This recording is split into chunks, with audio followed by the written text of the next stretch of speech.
Background music in Wondershare Filmora. In today's video, you are going to learn how to add background music in video in Wondershare Filmora. So let's get started. First go to Wondershare Filmora, and from here you will be able to click on the option that says import.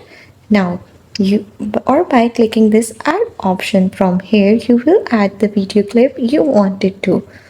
Then after adding the video clip, you will be able to import the audio from this icon. You are seeing this icon in the upper bar. From here you will click on the audio section, and now you will be able to add audio accordingly. After adding video and audio, you will take them or drag them to the timeline. You can see the timeline option here. Then you will adjust them accordingly.